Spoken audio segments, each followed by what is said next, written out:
Hello, everybody out there. My name is John Harlow. I'm the station manager here for Somerset Community TV. And today we have the pleasure of having Jan Tracy from FEMA join us. And Jan is going to tell us all about what you're doing here, the disaster designation, and how you're helping folks out. We are. We're making real progress. We had a disaster declaration approximately 3 weeks ago. Yeah. It's been a very short period of time, and we have already distributed $3.5 million to homeowners and renters within that 5-county area that was declared a disaster. Now, the disaster happened between December 17th and the 21st. Yes. And some people call it the Grinch disaster. I have heard that. You've yeah. heard that, the Grinch Yep. storm? Yep. So for anyone who, like a homeowner or a renter, who has sustained damage during that storm, they may be eligible for FEMA assistance. They just need to make application with us. Okay. And how do they go about doing that? Well, there are many ways. Certainly the easiest is probably to call our 800 number, 1-800-621-3362, which is 621 FEMA. Okay. Well, you can flash that right. on the screen. And or go to disasterassistance.gov. Yeah. They can register online. But I always encourage people to take advantage of our disaster recovery centers. Yes. We have one in each county. So here in Somerset County, we have one over in Skowhegan in the Emergency Operations Center. Yep. And that's 4 County Lane, I believe. 4 County Drive, Skowhegan. 4 County Drive. And like I said, there's one in each county. In Franklin County, in Farmington, that is. It's in the University of Maine at the Roberts Learning Center. Okay, so yep. you can go to any disaster recovery center in any of the 5 counties, but Yeah. those are the closest Yeah. ones. And at the Disaster Recovery Center, the reason I encourage that is because we have experts there who really know the right questions to ask and walk you through the process of registering. And they will try to ferret out the important information that can get you as much money as you're Yes. eligible for. Yeah. And you want to take advantage of that. Yep. And so these people are professionals, and they're used to doing these kinds of claims and stuff like that. They know there are many different programs that we have in FEMA. And if you don't qualify for this one, maybe you qualify for that one. Yeah. So as an example, perhaps your car was damaged, your home wasn't damaged. Yep. And if you don't have full coverage on your car, then perhaps FEMA can cover your car if it's your primary vehicle. Yeah. Maybe you had a loss of income due to your business or your employer Yep. being closed during that time. So, and that's an interesting example, because even if you didn't experience physical damage, a loss of income would qualify you for some of these benefits? Yes, it's very possible. So, but the best thing, obviously, people have to register and get their name in the system. We have a deadline of April 1st to get the registration in. Yep. But that's the most important thing. Now, registering, it's not difficult. It's only a 20-minute process. But you do have to have certain documentation. You do have to be able to prove a few things. You have to have a Social Security number, Yeah. proof of your residence, that you own that property, proof of ownership. Now, that may be a deed to your property, but generally people can't find that. Oh, yeah. So sometimes they can find other documentation, such as county records, tax records. Yeah. Yep. You have to have proof of residency. In other words, that you were living in that as your primary residence. And that could be utility bills. Yes. You also have to have your insurance documentation, which is something else we can talk about, insurance. But if you have any homeowner's policy or any flood insurance policy, you should first file a claim with your insurance company. FEMA may cover things other than what insurance does, but you'll still have to bring in your agent's name and contact information. Yep. Okay. And so would you say that folks should just go and try to register before they get all the documents, or It's nice if they walk in and they have everything with them, Yeah. but that's highly unlikely. Yeah. But yes, you can go in and register, and then they'll tell you what you need to bring, Yep. and figure out a way which documents will work for your particular situation. But Yeah. yes, just getting registered is the main thing. And if they have pictures, photos, or receipts, because obviously the flood happened some time ago, so people have probably already gotten into the restoring their Yeah, property, yeah, and they can and be reimbursed for some of those exactly, things. exactly. Yep. So hopefully they'll have pictures, and if you have receipts, bring receipts with you. Yeah.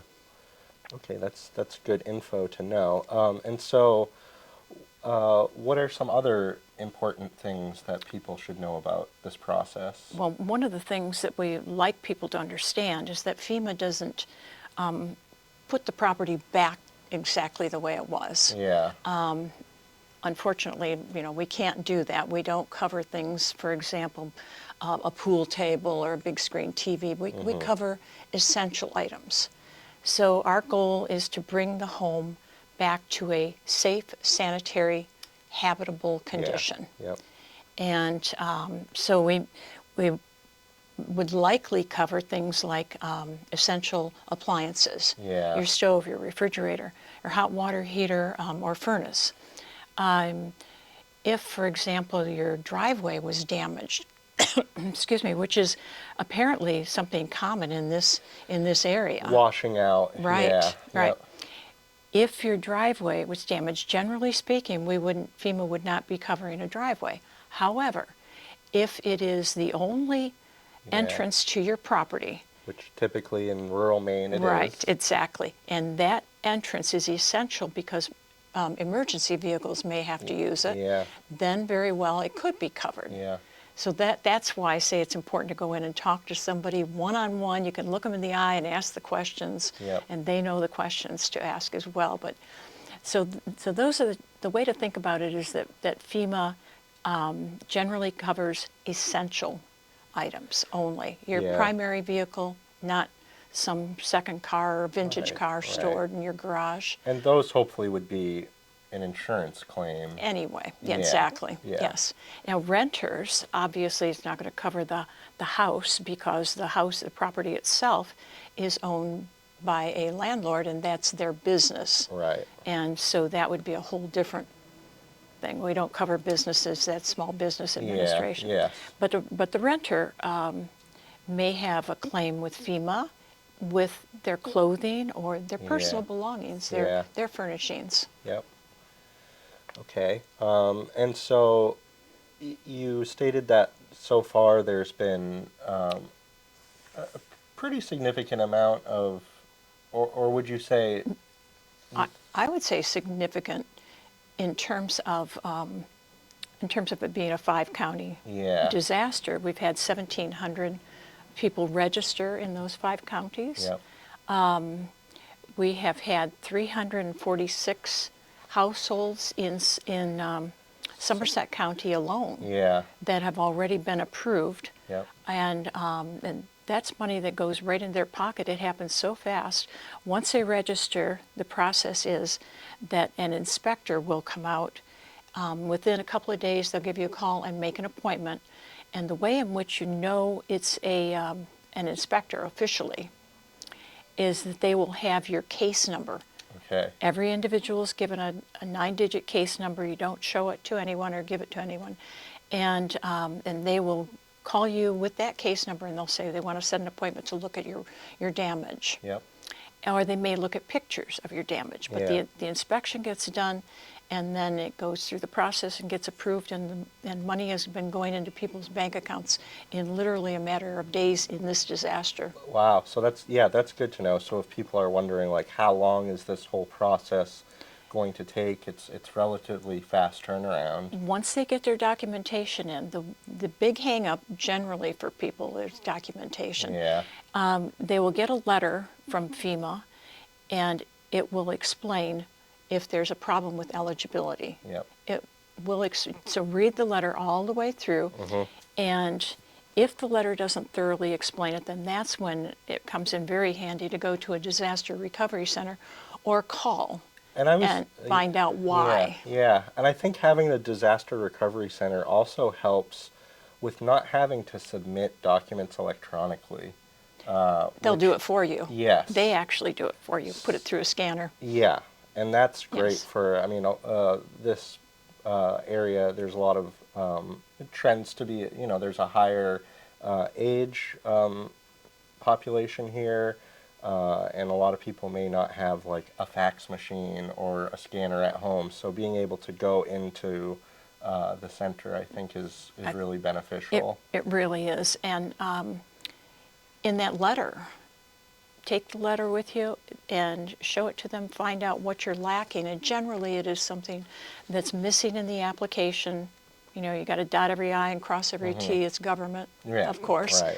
But, or it may just be some piece of documentation that's missing. But if you're still having problems and if it's determined that you're ineligible, there is an appeal process as well. Okay. And hopefully it doesn't come to that. But Hopefully it doesn't. Hopefully it doesn't. But there is it's 60 days that you have to put in writing why you don't agree with Yeah. FEMA's determination. Yeah. And what are some reasons that FEMA may deny an application? Well, generally speaking, if you got to that point of it actually being a denial, it's something. For example, sometimes people register when they're not even in the disaster area.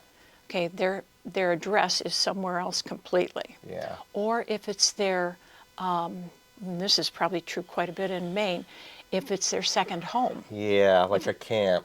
a vacation home. Yep. And so if they're living elsewhere and they're here less than 6 months a year, it's not considered their primary residence. Yeah. So that may be it. Yep. With regards to a social security number, if anyone in the household has a social security number, the application can be made as a co-applicant Yeah. to cover that, because sometimes you get into a situation where nobody has a social security number, then they can't apply. Yeah. Try to think of what other examples. That it's just, Yeah. Just, there's very rarely a hard, fast stop with FEMA. Yeah. Very rarely. Yeah. They're always looking for another way to help people. yeah. Okay. That's good to know. Yeah. So what else do we have? We'll talk about insurance a little bit Okay. because that's important. Generally speaking, homeowners insurance doesn't cover a flood, and so people would have to have purchased flood insurance. Right.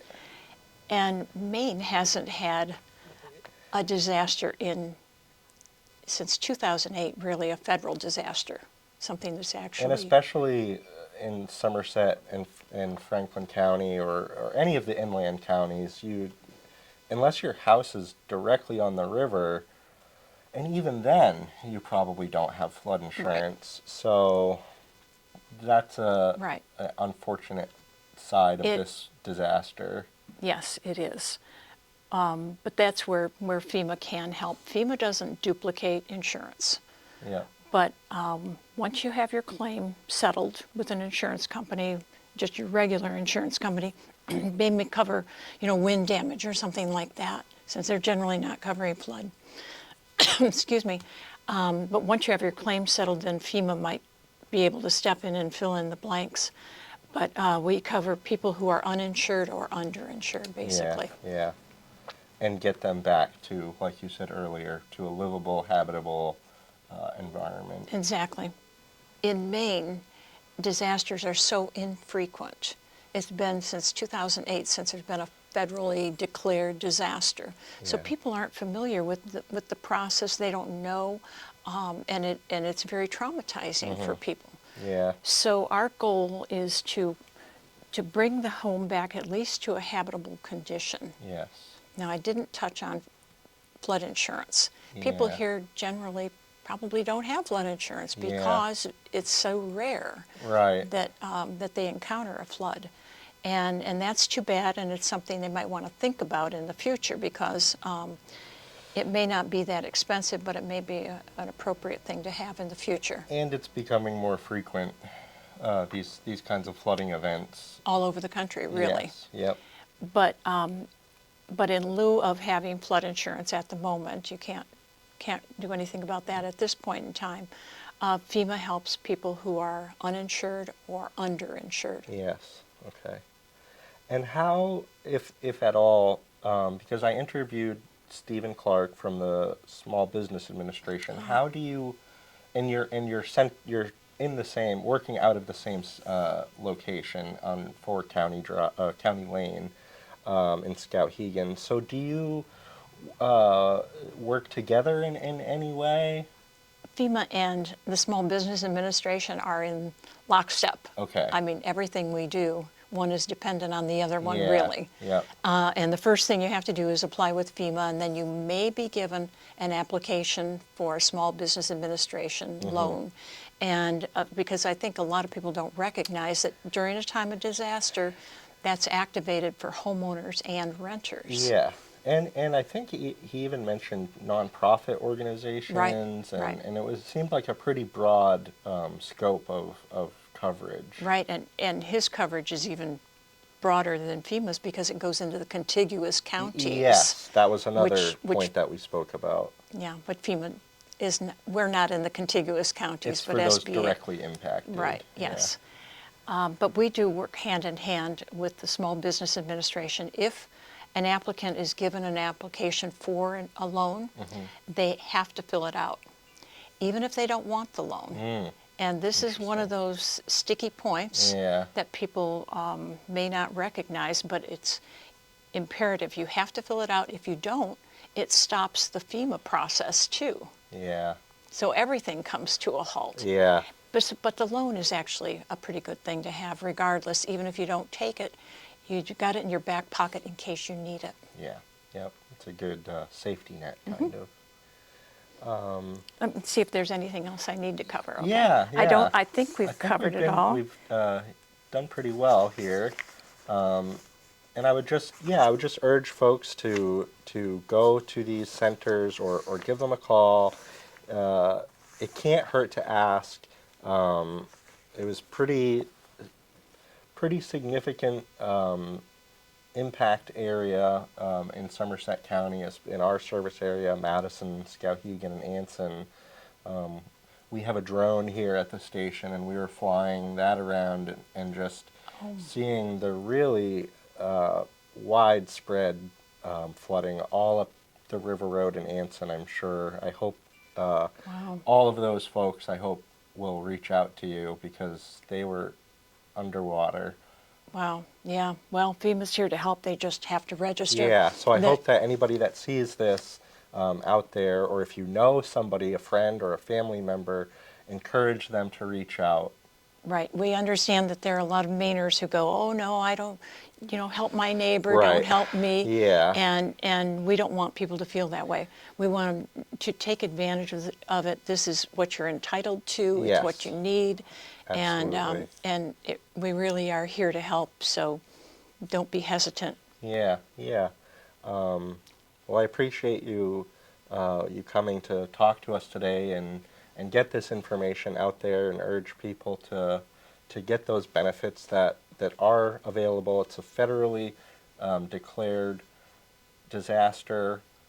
There's money available. Exactly. So, We've already put out $3.5 million into Yep. people's pockets, so Yeah. so don't miss the opportunity. April 1st is the deadline. Yes. The Disaster Recovery Center in Skowhegan is open from 9 to 5, Monday through Saturday. Yep. Closed on Sunday.